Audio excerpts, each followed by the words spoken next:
Back live. Welcome everybody to the latest edition of the Wisconsin Maple Hour. This is our free webinar series for Wisconsin maple enthusiasts, and each program features a timely topic, guest speaker, and live Q&A. So I would encourage you again, add your questions to the chat throughout the presentation. We will jump back to those at the end of the program. I encourage you to check out the Maple Hour homepage for all of our upcoming programs. We've got a couple in April and May, and that is where we're going to be posting the recording to this show afterwards. So this month, we're talking about sap flow and the State Climatology Office. And they join us to share a new sap flow forecast tool they created in partnership with the National Weather Service. So my name is Tony Johnson. As I said before, I'm a natural resources educator in the Extension Forestry and Wildlife program, calling in today from the Horicon Marsh DNR office. And I'm joined by Paul Buchmann, a PhD research associate with the State Climatology Office. And Paul works on both basic and applied research projects, as well as assisting with data and computational side of outreach. Also joined from the State Climatology Office by Josh Bendorf, a climate outreach specialist. Josh's primary role is to work with UW-Madison Extension to conduct outreach and increase the understanding in Wisconsin's climate and the impacts of climate on Wisconsin residents. So I'm gonna stop my screen share here and turn the floor over to my colleagues from the State Climatology Office.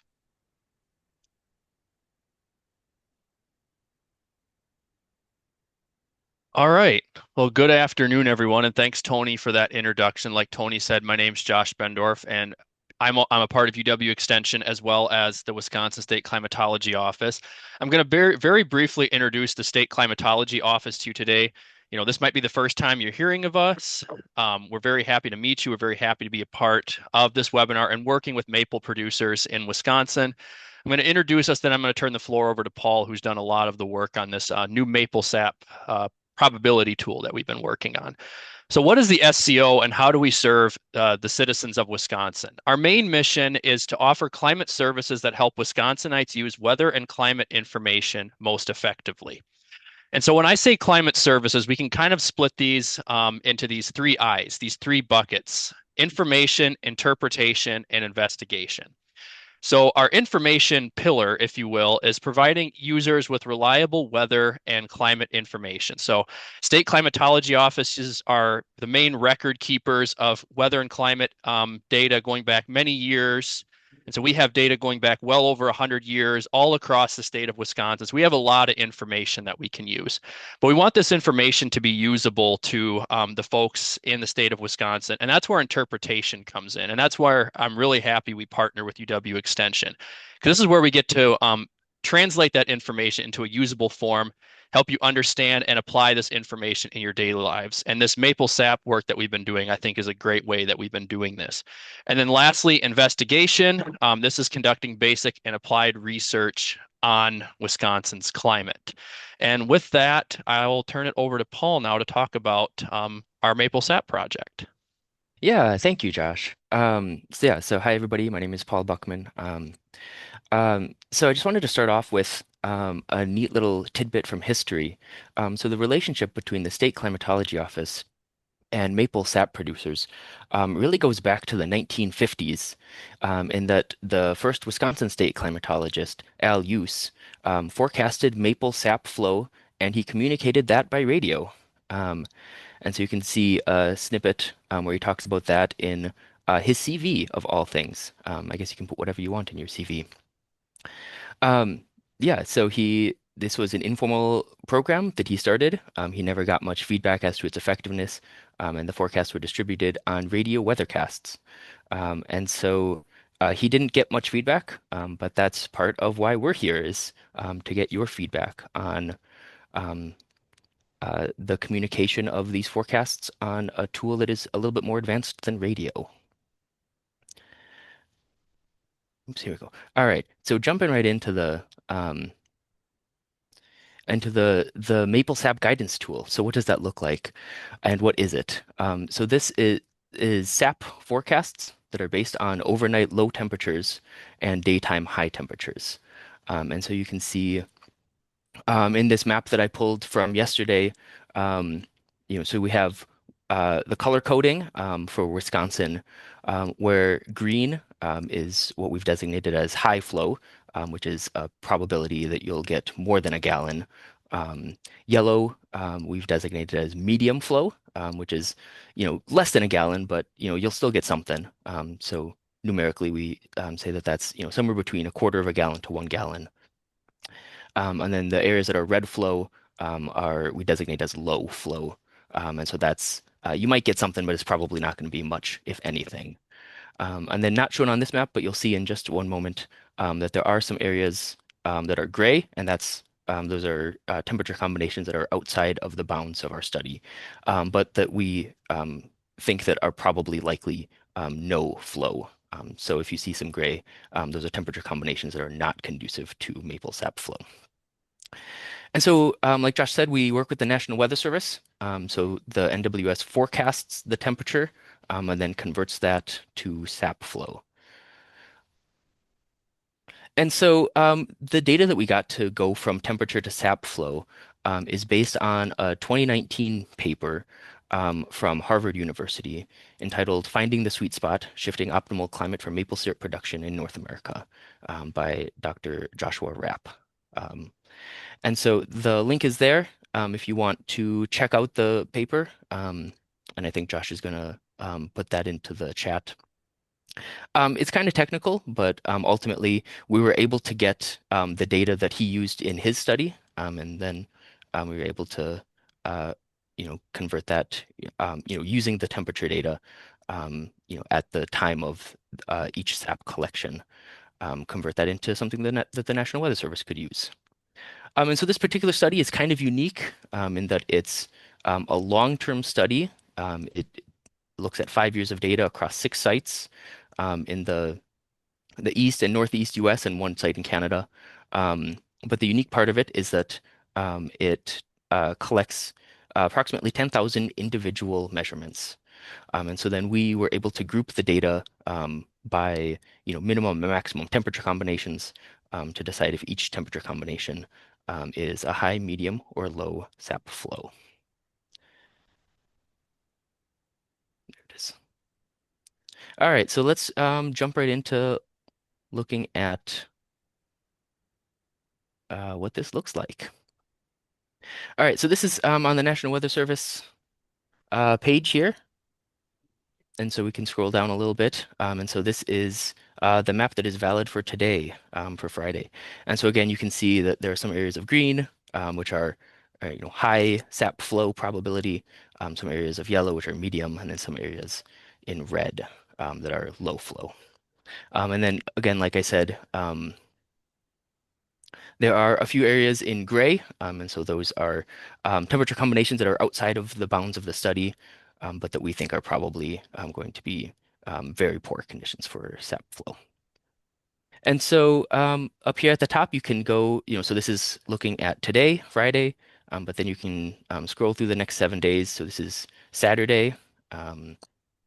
Looks like medium flow in the east, and probably not great flow for the rest of the state. Sunday, not great.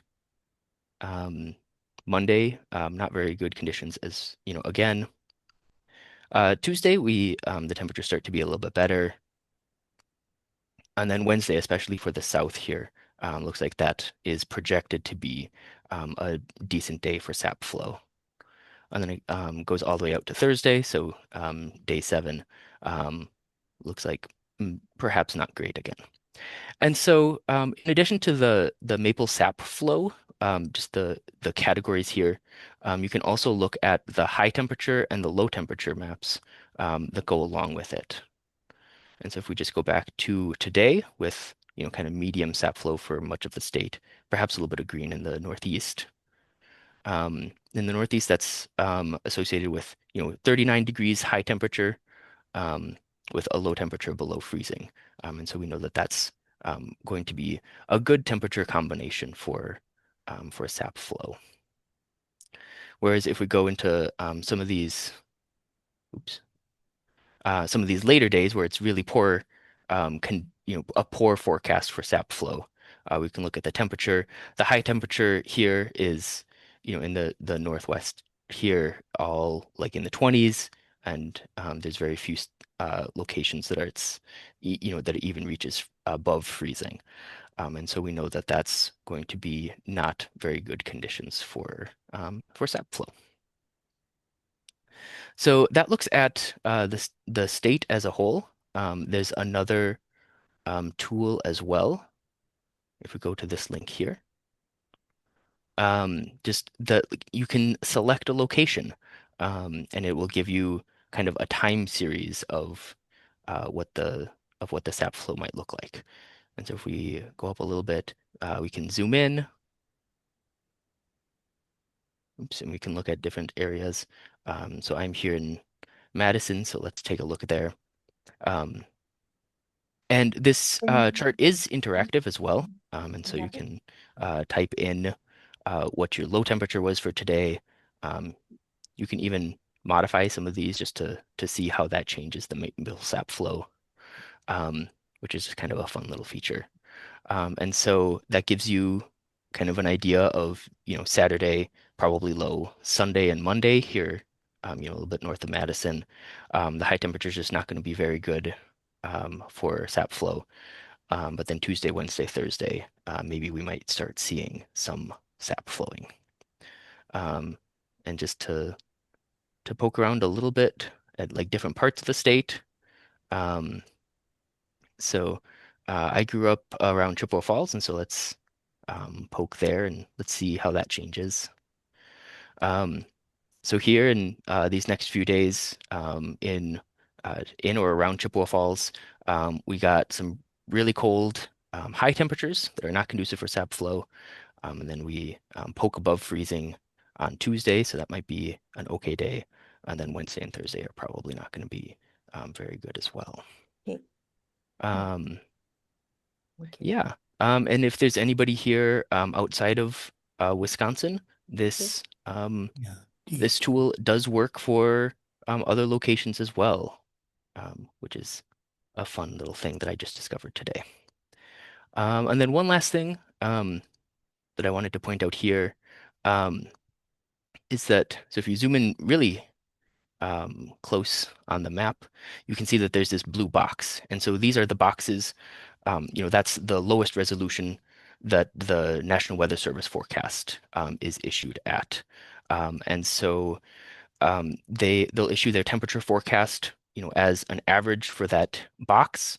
But we know that you might have some microclimate conditions that might, change the temperature, by a degree or two, um, in your particular sugar bush. And so essentially, like, this is what the forecasted temperature is, but really, your land best. And so you can take this tool and use it for to really guide your decision making based on the projected temperature for this area, as well as how you know that your land responds to temperature. Um, and so I think that's all I wanted to show for this particular piece. And if there's any questions or comments on this tool, I would like to open up the floor for a brief discussion before we get into the rest of our presentation. Yeah, thanks, Paul. I know we got a great deal of very experienced maple tappers in the audience here today, so I'm sure there's a lot of good comments and feedback. We've got a couple of um, questions in the chat. Yeah, Let's see. Can I see those? The first one here I'm Not seeing sure. is there a difference in flow depicted for various species of maple trees or just sugar maples? This is just for sugar maples. Yeah, that's the only type of tree that was considered in the paper that we're basing this study off of. Um, So we're going to be talking about this in a little bit, but we are looking for people to send us their data. And so we would be very happy to get other species of trees. But we'll get to that more in just a few minutes, I think. There's a comment here about including barometric pressure in the forecast might be really valuable just because of the mechanics of sap flow and really the pressure differential being the um, primary factor, and the barometric pressure, you know, playing a big role and outside of the tree, whereas the freeze thaw is what's kind of changing within the tree. So it might be something to consider. Okay, Um, that's a good idea. Yeah. there's a question here about tapping on the southern side of the tree making any difference. Tony, I'll let you answer that one. Yeah, I think at a small scale, people will see that. The southern side of the tree will warm up a little bit faster. I think, as far as I know, the overall sap flow throughout the season isn't gonna um, be that greatly impacted. And I know that we like to advocate that people not always just tap on the southern side of the tree because you want to move all the way around and not pile up those wounds in one side of the tree. Um, there's some comments here about snowpack as well as soil temperatures at different depths and frost depths as well. Okay. Yeah, I'll be sure to review some of those other variables that might be good to include. Um,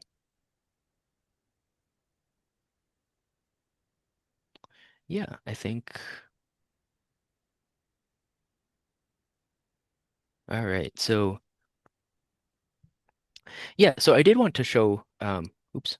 Um, just very briefly, just talk about the temperature ranges that we did use and how we got to each of these decision points.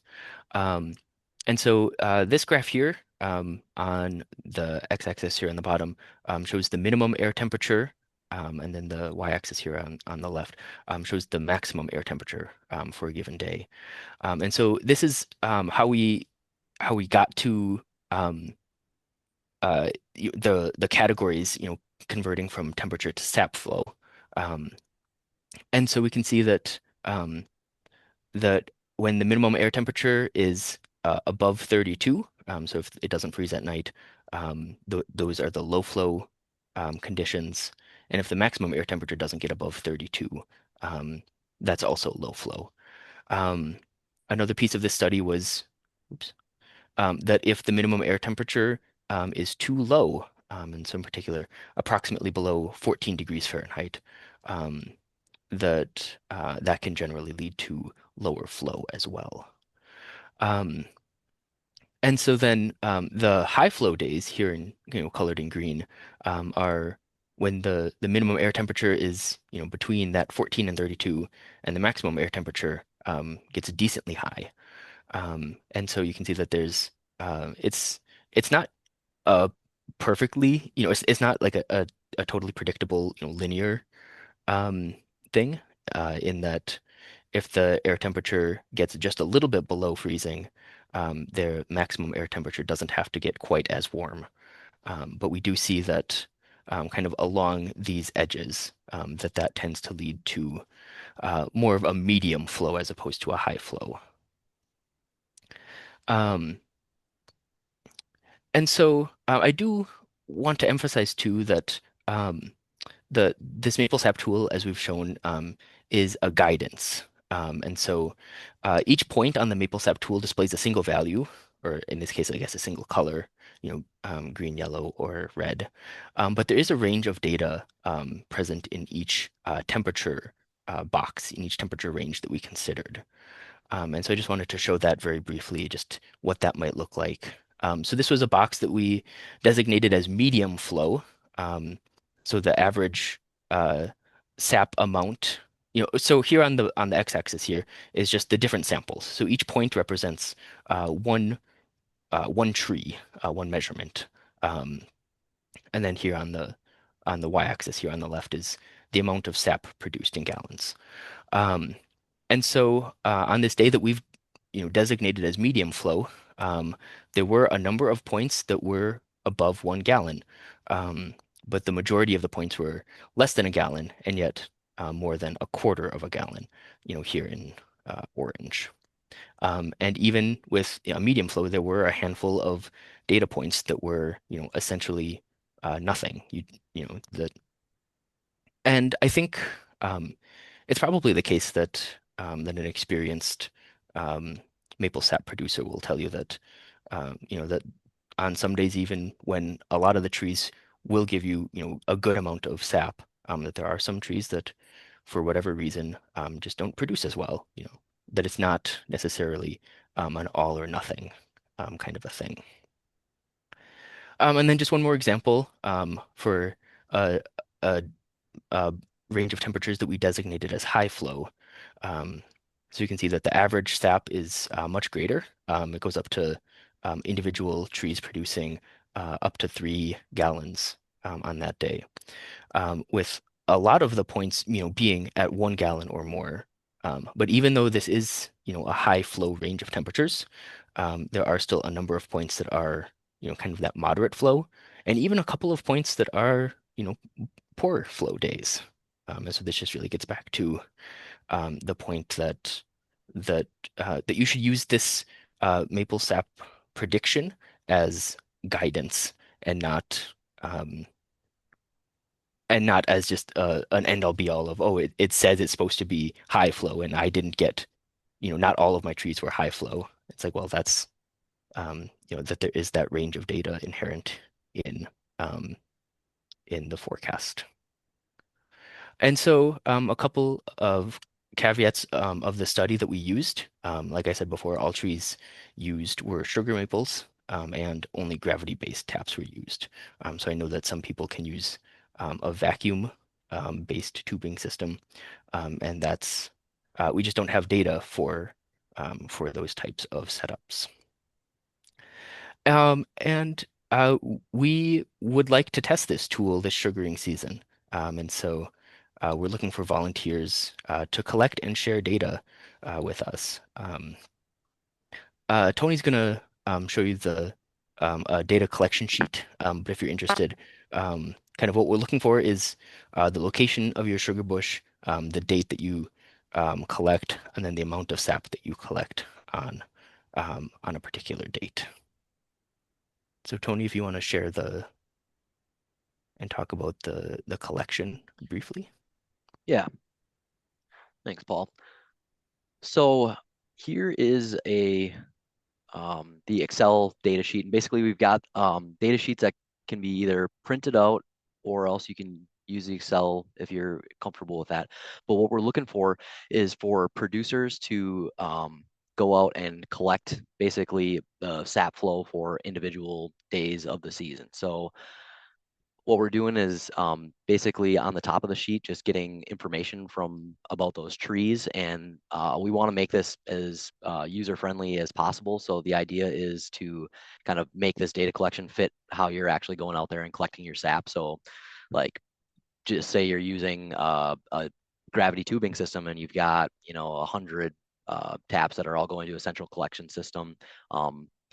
We're going to group those all together and have our sap flow data all together on one sheet because obviously you can't tease out what the individual trees are doing there. But also we're allowing you to make some selections up front and then just add the data at the end in whatever way works best for you. So I'll just kind of go through this sheet. So I'm going to say for my sugar bush, I'm going to be tapping sugar maple here. The growing location, it's in the woodland as opposed to open grown. Slope, we've got no slope at my site, and the collection method is going to be buckets and bags. So basically, then what I've got is uh, 10 taps that are going to be out in my woods, and for each day that I know exactly how much sap is harvested from those taps, I'm going to go and make a record. So I go out and I tap on the hypothetically the last day in January, and then I come out, or I type the first, I'm sorry, I tap the first day in February. I go back out on February 2nd, right away in the morning. I've got no sap collected for my 10 taps. So I would go in and I would enter the date, which would be the prior date when the sap was actually flowing. I would enter my number of taps and then sap volume. Let's say I don't get out there for a couple of days and I can't tell which date the sap flow is connected to, then I'm just not going to record that data. And what we're asking you to do is try to get as many data points as you can throughout the growing season for the number of taps that fit these specific conditions, so that after the fact we can aggregate this tap data and have a better sense of how the sap flow forecast tool is working and how our uh, categorization is working. But then we're also going to have that data to potentially go in and look at how these other factors are making impact, like the slope or the species. So we're just trying to get the best possible data that we can, recognizing that this is a voluntary add-on thing. So we want to just try to make it easy. And basically what we're going to do is share out these record keeping sheets, and you'll go out and group your sugar bush into the kind of categories that make sense. Maybe it's just one tree that you got in your yard with a bucket, and you would go and you would just fill out the top portion of the sheet, and then you go and enter in your data for each day that you're collecting. And then at the end of the sugaring season, we'll collect all these data sheets from everybody, and then Paul will be able to go back in and look at the data. But I'm going to be sharing these in a link after the recording today. I'm also going to have them on the Maple Hour website. And we know that this data collection process is not going to be perfect, but we're just asking for the best possible data that you can. And so we don't need a data entry for every day of the season, just on those days when you are confident in the sap flow from an individual tree or an individual group of trees. So we're going to be available to answer questions and communicate with you throughout this process. But that's the basic idea of the data sheets and what we're trying to collect. Yeah, and thank you, Tony. And I'd like to say too that with the sugar bush coordinates, that can be either, if you know the latitude, longitude, or an address, or if you're not comfortable providing your address, even an approximate location would be good. So if you want to say like 2 miles north of Madison or whatever, that's still data that we can use. Um, so I think that's yeah. There's a question about Oh, past year's data, or are we just focused on this sugaring season? if you have past year's data, that'd be great. Um, yeah, that'd be cool. Yeah, maybe email me or Tony and we can talk about that. Okay, yep, I will make that note. Yeah, cool. All right, so I'm gonna turn it over to Josh to talk about um, a Maple and Climate story map that he's worked on. Yeah, thanks, Paul. Would you mind clicking once, Paul? I have a few animations in here. Okay, perfect. Go ahead and click one more time. Okay, there you go. Perfect. Okay, so yeah, I worked on this Maple and Climate story map. So it's an ArcGIS story map, which is basically kind of a website with some graphics and some text. If you scan that QR code on the upper part of the slide there, that should take you to the story map. You can just scroll through there, look at the different things that we have in there. This was something I've been working on for a few years, both in this role and back when I was working for the USDA's Ag Research Service. So this was more of a regional product, not just a Wisconsin product, but all of the Midwest and Northeast. And how I wanted to make a distinction from how this differs from what Paul was talking about earlier with our NWS SAP flow tool, which is more for like here and now decisions, making decisions day to day. This Maple and Climate story map is kind of looking at more like long-term trends, projections in our climate to help you make long-term management decisions in your sugar bush. So some things that this story map includes, all the data that we aggregated into this story map, into this report, is data from published peer-reviewed literature and tools. So what was included in here included observed climate trends and as well as projections for future climate. A lot of this came from the fifth National Climate Assessment that came out back in 2023. You can see an example of some of the climate data that we have in this report. This figure you see here on the right, excuse me, is projected changes to hot and cold extreme temperatures at a certain degree of future warming. So you can see there increases in hot days, reductions in the number of cold days, increases in the number of warm nights. So just to give you a sense of like some of the like what we are looking at come like the middle of this century, a few decades down the road, things that we have coming up. And what does this mean for maple trees and sap flow? And this is where we did a little bit of literature review to understand, including the RAP paper that Paul used to use for the data for the NWS tool. And then also we include some links to sugar bush adaptation resources, some from different states, but we have if you all are familiar with the one from UW Forestry, that one is linked in there as well. So we have a lot of great actionable resources that are linked in this as well. Next slide, Paul. And he just go ahead and click through here. Perfect. So I want to just, we don't have time today to go through everything that's in the story map. That could be a presentation all on its own. But I wanted to give you a little bit of a teaser as to what is in that story map to see if it'd be something you would be interested in going and exploring on your own. Some of these you may already know, but some of the key takeaways that we found from our study was that under warmer future climates, the tapping season for maple trees is expected to become earlier as that last spring freeze is trending earlier and earlier in the spring. That's a trend we've been seeing across a lot of this region, the Midwest and Northeast. The number of days where temperatures drop below freezing has been declining and is projected to continue to declining as was shown in that figure on the last slide, as our winters are showing a warming trend, less of those nights getting down below freezing.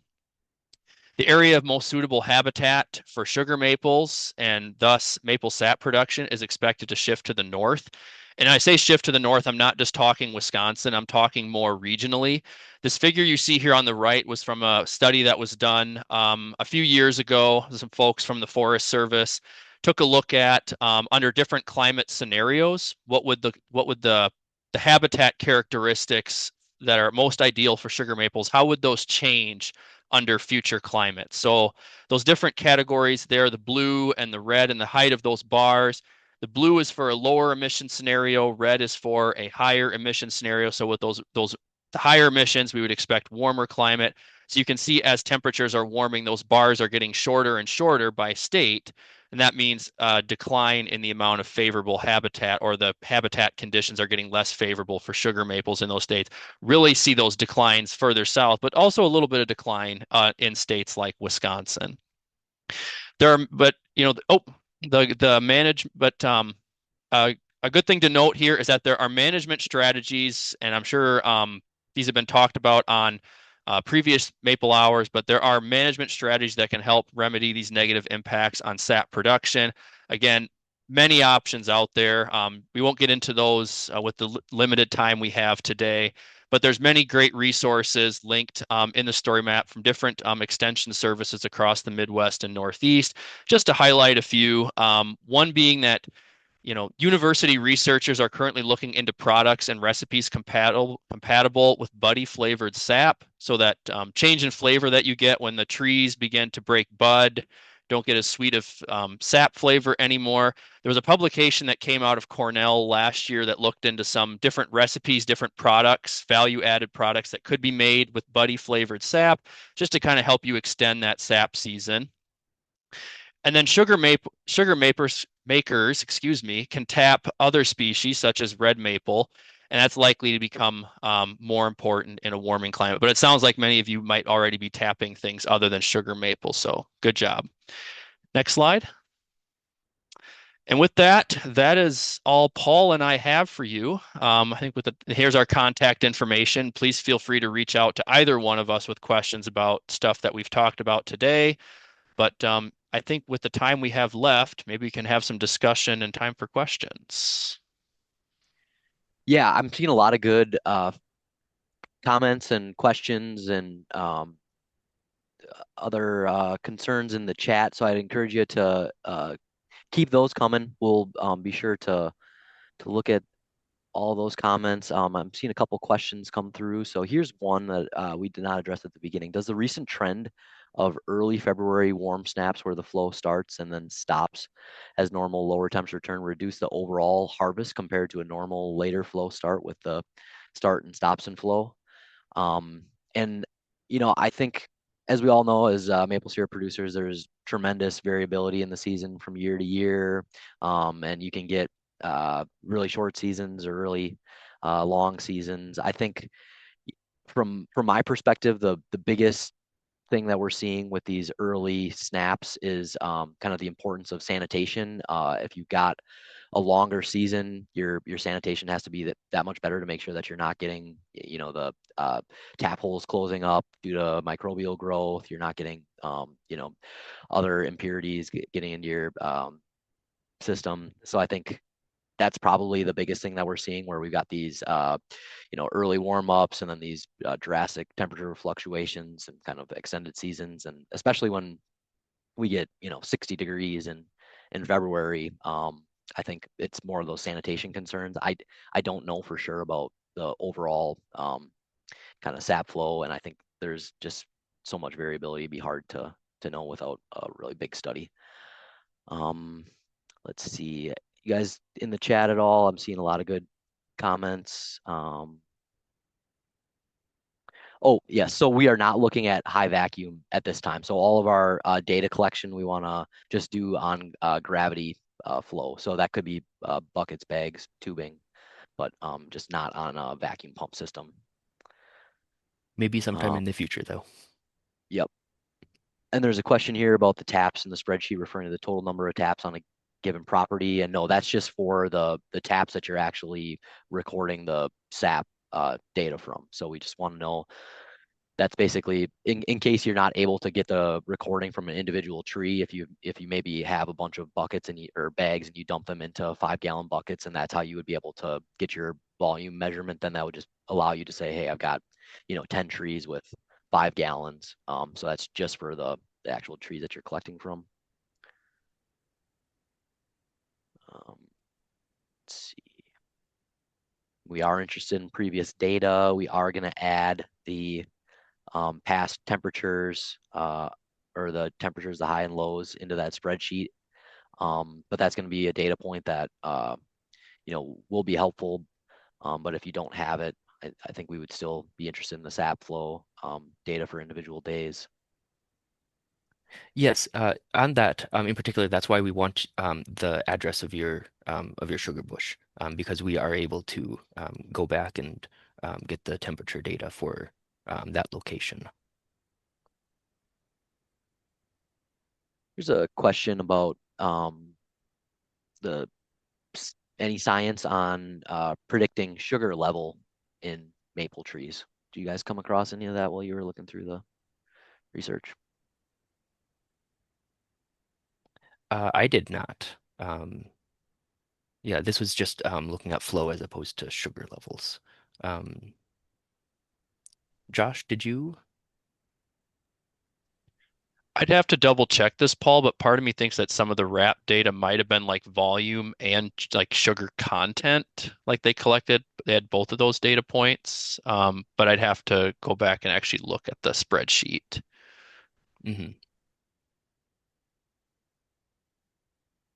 Yeah, there's definitely a lot of climatic factors that impact the health of maple trees and the overall sugar content. So there's probably some something there to look into. Let's see. We do have a question in here about resources for a beginner syrup producer. So I would just make a shameless plug for some of the resources we've got on the Extension Maple Syrup Producers website. We've got a step-by-step guide for producers, and some videos from past maple hours and things that should help get you started.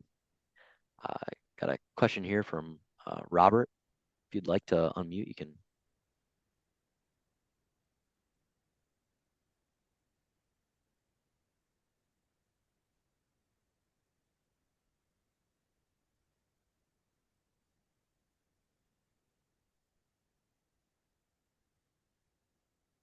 Robert, if you'd like, you're welcome to unmute and ask.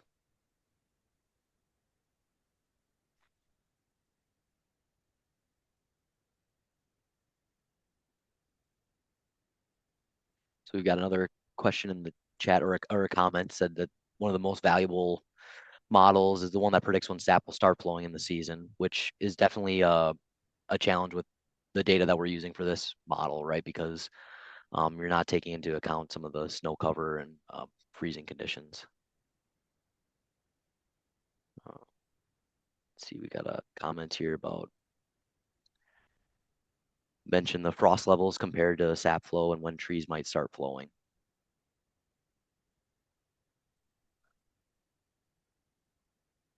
Yeah, so this model does not include frost levels. Paul, do you want to talk a little bit more about specifically that? Yeah, so this model just involves temperature. And so um yeah, so I'm not as familiar with the different all the different climatic factors that can go into what affects sap flow, particularly at the beginning of the season. Um, but it's my understanding that that it's once sap is flowing, that it's the overnight lows and the daytime highs that really are a good predictor for total sap flow in a location.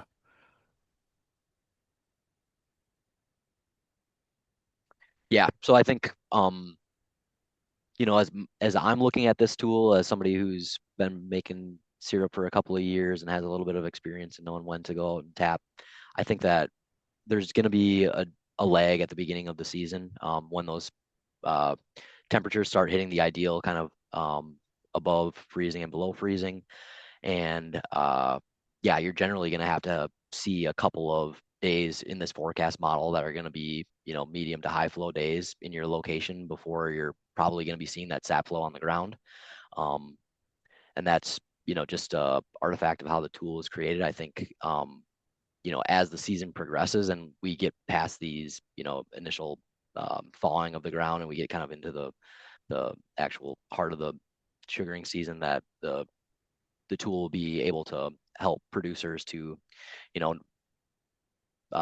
make plans for handling sap as maybe tanks are filling up, or you've got basically you're trying to manage the sap throughout the season. I think that it would be wise to plan for those lags based on frost levels and snow cover, and then for your own particular situation, if you're um, looking if you got steep hills slopes or those other local factors, those are something that you're definitely going to have to factor into your own decision making as well. In terms of so I got a question here about the tracking spreadsheet. I'll email out a recording to this program along with all the links that were shared in the chat and the tracking spreadsheets to everybody who attended this. I'll also have links to the tracking spreadsheet on the Maple Hour homepage. And then we will be available to communicate and work with everybody who's willing to help share data throughout this sugaring season. It's a exciting time. I mentioned at the beginning, I'm tapped in and going to be collecting data myself for this project, and looks like we are going to have the weekend off, at least in most of the state, in terms of the sap flow. All right. Any other questions before we close down the program? I'll let Josh and Paul have the final word. I just want to say real quick, Tony, that I put a link in the chat.